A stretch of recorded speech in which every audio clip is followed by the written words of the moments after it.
When I found the hidden camera in my bathroom, my stepson said, "I need to make sure you're not doing drugs." I was cleaning the bathroom vent when I found the tiny camera pointed directly at the shower, and my hands started shaking because I knew exactly who put it there. Jason, get in here now. My 19-year-old stepson walked in casually like I'd called him for dinner, not about a hidden camera in my private bathroom. What's up? He saw the camera in my hand and shrugged. Oh, you found it. I've been meaning to check the battery on that.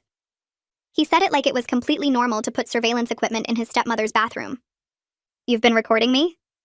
My voice was shaking with rage, but he just rolled his eyes. Not you specifically. I'm monitoring the bathroom for evidence of drug use. Dad said you've been acting weird lately. Tired all the time. Moody. Classic signs of substance abuse. I stared at him in disbelief. I'm tired because I work 12-hour shifts as a nurse. I'm moody because you've been violating my privacy. He pulled out his phone and showed me an app. I have cameras in your car too, and your office, and one in your bedroom, but that one's just audio to hear if you're making suspicious phone calls. My stomach dropped. You've been watching me everywhere? Listening to me sleep? He nodded proudly. For 3 months. Dad gave me permission to investigate you. I couldn't believe what I was hearing. Your father knew about this? Jason smiled and it was cold. He bought the cameras. He said after his first wife cheated, he couldn't go through that again, so I'm helping him make sure you're trustworthy. His first wife was Jason's mother, who hadn't cheated but had left because Jason had exhibited disturbing behavior she'd wanted to get him help for. This is illegal. It's stalking. But Jason laughed. It's not stalking. It's protection. Dad needs to know what kind of person he married. He pulled up more footage on his phone. Like, here's you crying in your car after work. Why would you sit in the garage crying unless you were guilty about something? That was the day I'd lost a patient, but I didn't owe him an explanation. Or here's you on the phone with someone named Frank. Who's Frank? Dad's name is Robert. Frank was my brother, but Jason had already decided I was guilty. I'm calling your father right now. But Jason grabbed my phone. He already knows. I send him daily reports. He said to keep monitoring until we find something concrete. I walked past him to find Robert, who was in his home office. You had Jason put cameras in my bathroom? Robert didn't even look up from his computer. Jason's good with technology. He's just making sure you're who you say you are. I held up the camera. This was in the shower. He's been recording me naked. Robert finally looked at me. He's not interested in that. He's looking for track marks, drug residue, suspicious behavior. I felt like I was going insane. This is sick. He follows me to work. He tracks my phone. He goes through my mail. Robert sighed like I was being dramatic. His mother abandoned him. He has trust issues. The therapist said to let him work through them. I knew that was a lie because Jason had refused therapy. What therapist? You told me he wouldn't go. Robert's face changed. Fine. There's no therapist. But he's protecting our family. After what his mother did to us, we can't be too careful. Jason appeared in the doorway. I also installed software on her laptop. She's been looking at apartment listings. She's planning to leave you, Dad. I had been looking at apartments because living with someone watching my every move was unbearable. Because you're stalking me. Jason stepped closer. See, Dad? She's getting defensive. People with nothing to hide don't get angry about security measures. He showed Robert his phone. Look at this. She went to a lawyer's office last week. Stayed for an hour. I had gone to a lawyer about getting a restraining order, but hadn't filed yet. She's planning something, Dad. Maybe she wants your money. Maybe she's already got another man lined up. Robert stood up and put his hand on Jason's shoulder. Good work, son. Keep monitoring. That's when I realized they were both insane. I walked out of Robert's office and went straight to our bedroom, locking the door behind me even though I knew Jason probably had cameras in here too. My hands were still shaking as I pulled out my phone and called my brother Frank, the one Jason was so suspicious about. When he answered, I whispered that I needed help getting out of here. Frank asked if I was safe right now, and I told him yes, but I didn't know for how long. I explained everything about the cameras and Robert's complete support of Jason's surveillance, how they were working together to monitor my every move. Frank told me not to pack anything or do anything that might alert them, just act normal while he figured out how to help me safely leave this nightmare. He said he would call me back tomorrow with a plan and to be careful until then. The next morning I went to work like everything was fine, but my coworker Selena Ramos noticed I was jumpy and distracted during our shift. I kept checking my phone and looking over my shoulder, and when she asked if I was okay, I broke down in the supply closet. I told her everything about the cameras in my bathroom and car and bedroom, about Jason following me and tracking my location, about Robert defending it all as protection. Selena grabbed my hands and said that was crazy, that what they were doing was illegal and dangerous. She immediately offered to let me stay at her place if I needed to get out quickly, and I almost cried at having someone actually believe me instead of telling me I was overreacting. During my lunch break, I met with attorney Rajesh Newell that Frank had found for me. His office was downtown in a building with security cameras in the lobby, which made me paranoid that Jason might somehow access those too. Rajesh explained that what Jason and Robert did was illegal surveillance, and I had grounds for restraining orders against both of them.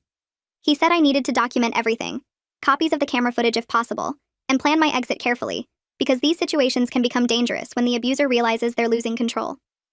He asked if I felt physically safe at home, and I said yes for now, but I wasn't sure how long that would last.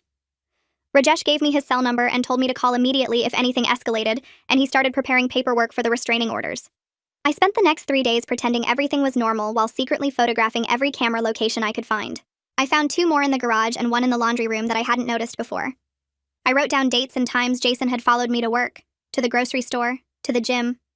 I forwarded important documents to Frank's email address, things like my birth certificate and nursing license and bank statements. Jason watched me constantly, but I forced myself to act like the defeated wife who had accepted the surveillance, which seemed to satisfy him for now. At dinner, I asked him about his classes and Robert about his work, playing the role of the obedient wife who had learned her lesson. Omar Ramos, the hospital security guard who was Selena's husband, offered to help me document the cameras in my car during my shift without Jason knowing. We went out to the employee parking lot during my break, and Omar crawled under my car with a flashlight. He found 3 devices hidden in my vehicle and photographed them with timestamps, giving me evidence that proved the extent of the surveillance I was experiencing. One was attached to the undercarriage near the back wheel, another was behind the front bumper, and the third was tucked inside the wheel well. Omar said these were professional-grade tracking devices, not cheap ones you buy online, which meant Robert had spent serious money on this surveillance system. Robert confronted me that evening about seeming distant, and demanded to know if I was planning something. His paranoia was showing through his attempt at concern, his eyes searching my face for any sign of deception. I told him I was just exhausted from work, and the stress of feeling watched all the time, which made him defensive and angry. He said I was still complaining about Jason trying to protect our family, that I should be grateful they cared enough to keep me safe. I wanted to scream that monitoring someone in the shower wasn't protection, but I kept my face neutral and apologized for being difficult. Robert seemed satisfied with my submission, and went back to his office, leaving me alone in the kitchen with my racing heart. Jason cornered me the next morning in the kitchen and showed me his phone with real-time tracking of my location. He casually mentioned he had noticed I sat in the hospital parking lot for 15 minutes yesterday, asking what I was doing. I realized that was when I met with the attorney, and my blood ran cold wondering if he somehow knew. I told him I was just taking a break before my shift, eating a granola bar in my car because I'd skipped breakfast. Jason stared at me for a long moment and then smirked, walking away like he had proven some point about monitoring me. I stood there gripping the counter until my hands stopped shaking, knowing I had to get out soon before they discovered what I was really planning. Frank called that afternoon with a plan. He had rented a small apartment in my name across town, set up a new bank account Jason couldn't access, and arranged for movers to get my essential belongings out, while Robert and Jason were both away next week. Robert had a business meeting 2 hours away on Tuesday, and Jason had classes all day, giving me a window to escape. I was scared, but also relieved that someone was helping me escape this insanity, instead of telling me I was overreacting. Frank said he would be there with the movers and we would work quickly to get everything out before either of them got home. He reminded me not to pack anything obvious, not to change my behavior at all until the day I left. I met with Rajesh Newell again, and he had prepared restraining order paperwork for both Jason and Robert. He explained that the surveillance constituted stalking and harassment under state law, and once I was out safely, we would file everything at once so they couldn't interfere with my leaving or try to intimidate me into coming back. The paperwork detailed every camera location, every instance of following me, every violation of my privacy over the past 3 months. Rajesh said the evidence Omar had photographed and the documentation I had gathered was strong, and a judge would almost certainly grant the restraining orders. He asked if I had somewhere safe to stay, and I told him about the apartment Frank had rented, and he nodded approvingly, saying that was smart planning. I walked back to my car after my shift ended and tried to act normal, even though my whole body felt tense from keeping up the pretense that everything was fine. Selena caught up with me in the parking lot and grabbed my arm gently, her eyes narrowing as she looked at the bruise that had formed there. She asked if Robert or Jason hurt me, and I could hear the concern in her voice mixed with something harder, like she was ready to do something about it if I said yes. I explained it was from yesterday when I helped transfer a patient who was heavier than expected, and the bruise was from where his weight shifted suddenly against my arm. She studied my face for a long moment like she was trying to decide if I was telling the truth. Then she squeezed my hand and told me her spare bedroom was ready anytime I needed it, day or night, no questions asked. Having that backup plan made me feel less trapped, even though I was already planning to move into the apartment Frank had arranged, knowing I had multiple escape routes if something went wrong with my main plan. I drove home thinking about how Selena had offered without making me feel weak or stupid for staying this long, just giving me options and letting me know I had people on my side. That night at dinner, Jason announced he was installing more cameras in the garage and laundry room for complete coverage of the house. Robert nodded like this was perfectly reasonable home security instead of the sick surveillance it actually was. Jason explained that the garage was a blind spot where I could potentially meet someone or hide things, and the laundry room was where people often disposed of evidence by washing it away. I sat there eating my food and pretending this was normal dinner conversation, while inside I was screaming at how far they had taken this insanity. Robert asked Jason how long the installation would take, and Jason said he could have it done by the weekend. Maybe add one in the kitchen too, since that was where I spent time alone in the mornings before work. I realized there was no limit to how far they would take this surveillance. No point where Robert would say this was too much or Jason had gone too far. They were feeding off each other's paranoia and suspicion, building this prison around me one camera at a time. I was getting out just in time before it got even worse, before they decided to put cameras in every room or follow me to work every single day. The next morning before my shift, I carefully packed a bag with my birth certificate, social security card, passport, and the copies of all the camera evidence I had gathered. I added my medications, one change of clothes, underwear, and my phone charger, keeping everything small enough to fit in my work locker where Jason couldn't find it. I drove to the hospital with the bag hidden under my passenger seat, my heart beating fast every time I checked my mirror to see if Jason was following me. At work, I stuffed everything into my locker and locked it, feeling like I had just completed the first real step toward freedom. Every night that week, I came home expecting Jason to confront me about something, to tell me he had seen me packing or noticed something missing. He seemed satisfied that his monitoring was keeping me in line and preventing whatever imaginary thing he was convinced would happen. Like as long as he could watch me, I couldn't betray his father. I played the role of the defeated wife who had accepted the surveillance, moving through the house like I had given up fighting, and it seemed to work because both of them relaxed a little. Robert came into our bedroom one night and started touching me in a way that meant he wanted to be close, and I felt my whole body go rigid knowing Jason had audio recording running in this room. I couldn't go through with it and I pulled away, which made Robert angry in that cold, quiet way that was somehow worse than yelling. He accused me of holding back love as punishment for the cameras, like I was being petty and vindictive instead of violated. I told him I couldn't be close to him knowing his son was listening to us, that it made my skin crawl to think about Jason reviewing recordings of our private moments. Robert called me paranoid and said Jason would never actually listen to those recordings. They were just there for security purposes in case I made suspicious phone calls. I asked him how that made it any better, how it was okay that the recordings existed at all, and he said I was being dramatic like always. The fight went on for an hour with him getting angrier and me getting more disgusted, until finally he stormed out and slept in the guest room. I lay there in the dark thinking about how he was chosen his disturbed son over his wife, how he would rather let Jason monitor our bedroom than admit this whole thing was sick. My phone buzzed the next afternoon with a text from Frank saying everything was ready for Tuesday. Robert had a business meeting 2 hours away that would keep him gone most of the day, and Jason had classes from 9 until 4. I confirmed that I was working a day shift that ended at 3, which gave me time to meet the movers and get my important stuff out before either of them got home. Frank said he would be there with the movers to help load everything quickly and make sure I got out safely. I felt my hands shaking as I typed back my confirmation, knowing that in less than a week I would be free from their surveillance and control. The rest of my shift, I kept checking my phone to make sure the plan was still in place, that nothing had changed. Tuesday was really going to happen. Jason showed up at the hospital 2 days later without any warning, walking into the building like he had every right to be there. He found me at the nurse's station and said he was in the area and thought he would bring me coffee, holding out a cup from the place I usually went to. I knew he was checking on me because his tracking showed I had been at work all day without going anywhere, and he wanted to see what I was actually doing with my time.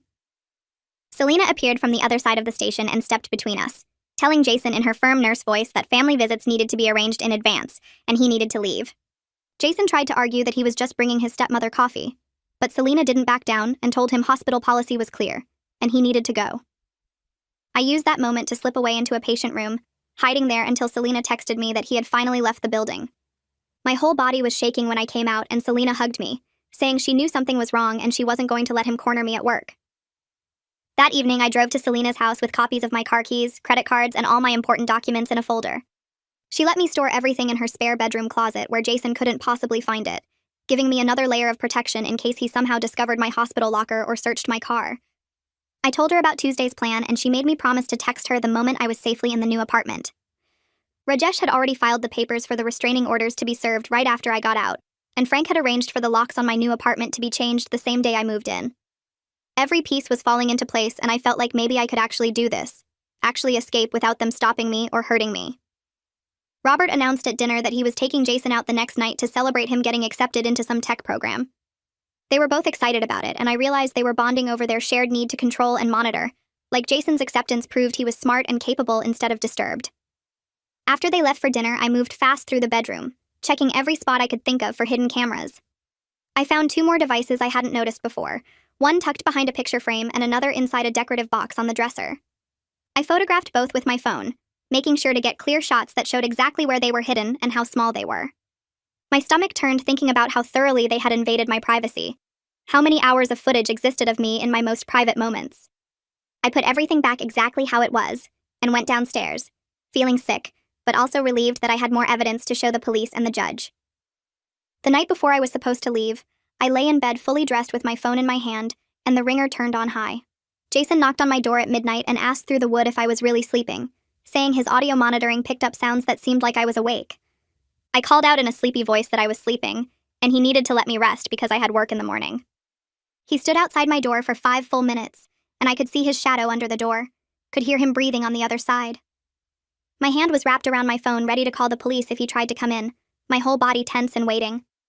Finally, he walked away, and I heard his footsteps going down the hall to his room. I stayed awake the rest of the night, too scared to move or make any sound that might bring him back. Tuesday morning, I got up and went to work exactly like I did every other day, but my hands shook through my entire shift. I dropped supplies twice and had to redo an IV because I couldn't get my fingers steady enough to insert it properly. Selena squeezed my shoulder during shift change and whispered that I had this, that in a few hours I would be free. I held on to those words as I finished my last patient check and gathered my things from my locker, the go bag heavy in my hands. I walked out to my car at 3 and drove toward the house, counting down the minutes until the movers would arrive and I could finally leave Robert and Jason forever. The movers pulled up right at 3:30, and I met them at the door with my list of everything that was mine. 2 guys in blue shirts started loading boxes from the bedroom while I pointed out which furniture to take and which to leave. My hands shook as I taped up the last box of clothes, knowing every minute counted before Jason or Robert came home. The older mover asked if I was okay, and I told him I was leaving a bad situation, that we needed to work fast. He nodded and got his partner moving quicker, both of them carrying my dresser down the stairs while I grabbed armfuls of shoes from the closet. I left behind the expensive jewelry Robert bought me, the designer purses, anything that might give them an excuse to claim I stole from them. My nursing textbooks went into a box, my grandmother's quilt, the photo albums from before I met Robert. Everything that was truly mine fit into their truck within 40 minutes, which felt both sad and freeing at the same time. I was carrying the last box of kitchen items I'd brought into the marriage when I heard a car door slam in the driveway. My stomach dropped as I looked out the window and saw Jason's silver sedan parked behind the moving truck, blocking it in. He got out with his phone already raised, recording as he walked toward the house. The movers were loading my box into the truck when Jason started yelling that I was stealing his father's property, that he was calling the police on me right now. The older mover set down the box and calmly explained they were only moving items I legally owned, that I had documentation for everything. Jason shoved his phone closer to the mover's face and demanded to see the paperwork, his voice getting louder and angrier. I came outside with my folder of receipts and photos showing what I'd owned before the marriage, but Jason snatched it from my hands. He flipped through the pages while blocking the truck's path, saying none of this proved anything, that I was abandoning his father and stealing their belongings. The younger mover pulled out his own phone and started recording Jason, saying they had a right to leave and he needed to move his car. Jason called Robert's number while standing in front of the truck, telling him to get home immediately because I was leaving and taking everything. I could hear Robert's voice shouting through the phone from where I stood 10 feet away. The older mover looked at me and asked quietly if I wanted them to call the police. I nodded and he dialed while Jason paced in the driveway, still recording everything and yelling into his phone. The police arrived in 2 patrol cars within 10 minutes, and I showed them my documentation, while Jason showed them his phone footage of me packing. The first officer looked through my receipts and photos, then asked Jason to show proof that any of the items in the truck belonged to him or his father. Jason couldn't produce anything except his recordings of me loading my own belongings. The second officer told Jason he needed to move his car immediately, or he'd be arrested for obstruction. Jason argued that I was stealing, that his father would confirm it when he arrived, but the officer repeated that he had 60 seconds to move the vehicle. Jason finally got in his car and backed up, but he parked on the street and kept recording everything. The movers finished loading quickly while both officers stood watching to make sure Jason didn't try to block them again.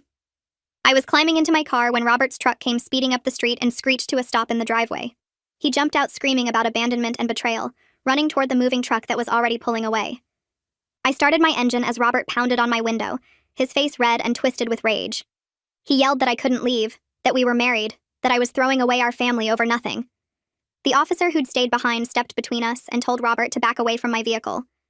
I saw Jason trying to follow the moving truck in his car, but the other patrol car blocked him while I pulled out onto the street.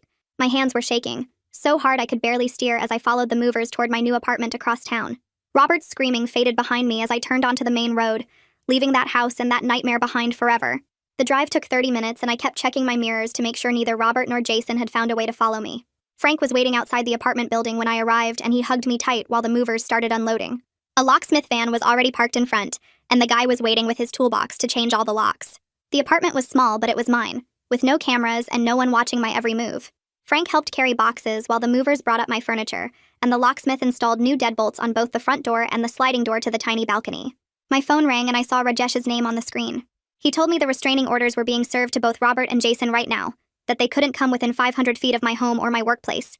I thanked him and hung up, then sat down on my couch in my new living room and started crying. The movers finished unloading and left. Frank paid them and the locksmith, and then it was just the two of us in my new apartment. Frank made me eat some pizza he'd ordered while I unpacked essentials, telling me I was safe now and they couldn't get to me anymore. That night, I lay in my new bed with the door triple locked and my phone on the nightstand next to me. Every sound made me jump. Every car door outside had me checking the window to make sure it wasn't Robert or Jason finding me. But underneath the fear was something I hadn't felt in months, a tiny seed of safety growing in my chest. Frank called at 10 to check on me and I cried again, telling him I couldn't believe I actually got out. He reminded me about the restraining orders, about the new locks, about how they couldn't watch me anymore. I fell asleep with my phone in my hand, jumping awake twice during the night at sounds that turned out to be nothing. The next morning I went to work early, and Danielle called me into her office before my shift started. She explained that Jason had tried to access the hospital yesterday claiming to be my emergency contact, but security had turned him away.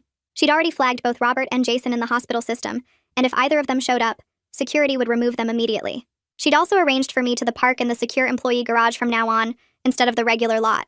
I thanked her and she squeezed my hand, telling me she was glad I got out safely. That afternoon, I met with Rajesh at his office to review the restraining orders. He showed me the signed documents prohibiting Robert and Jason from contacting me or coming near my home or workplace. He explained that Robert's attorney had already called trying to negotiate, wanting me to agree to a meeting.